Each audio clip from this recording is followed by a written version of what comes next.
পারে এগুলো 100 থেকে 150, জিন্সের প্যান্টগুলো 200 থেকে 250 এরকম দামে বিক্রি করি। আর শার্টগুলো 100 থেকে 150, গেঞ্জি 100, এইভাবে মানে নিম্নবিত্ত মানুষ যেগুলো সেগুলো আমাদের এখানে কিনে উপকৃত হয়।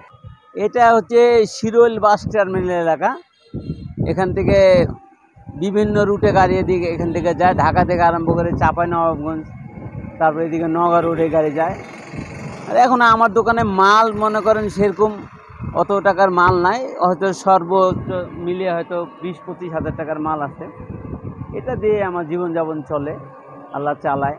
দিনে আমাদের মোটামুটি এখানে যেটা বিক্রি হয় তাতে মনে করেন 500, 600, 700 টাকা আমাদের থাকে। এটা আমাদের এখানেই আমরা বিভিন্ন লোকজন ওই যে সিলভার হাড়ি পাতালি ব্যবসা করে, ওরা কালেকশন করে আনে। তারপরে ঢাকার ওই সাইড থেকেও কিছু মাল আসে, হ্যাঁ, ওদের কাছ থেকে আমরা এগুলো নিয়ে এগুলো ধুলাই আয়রন টায়রন করে বিক্রি করি। হ্যাঁ, এটা নিম্ন শ্রেণীর মানুষের জন্য আমাদের এখানে এই মার্কেটটা খুব উপকৃত হয়। বহুদিন থেকে আমাদের এই মার্কেট চলাফেরা, এই মার্কেটটা বহুদিন থেকে আছে এখানে। আমার বাসা এই শিরোল কলোনি। আমি এই ব্যবসার সাথে জড়িত আছি মোটামুটি 25-26 বছর থেকে। প্রথমে যখন আমি ব্যবসাটা শুরু করি অল্প কিছু অর্থ দিয়ে, সামথিং।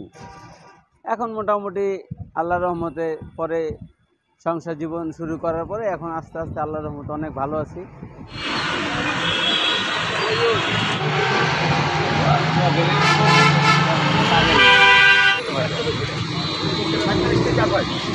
আপনি খারাপ লেগে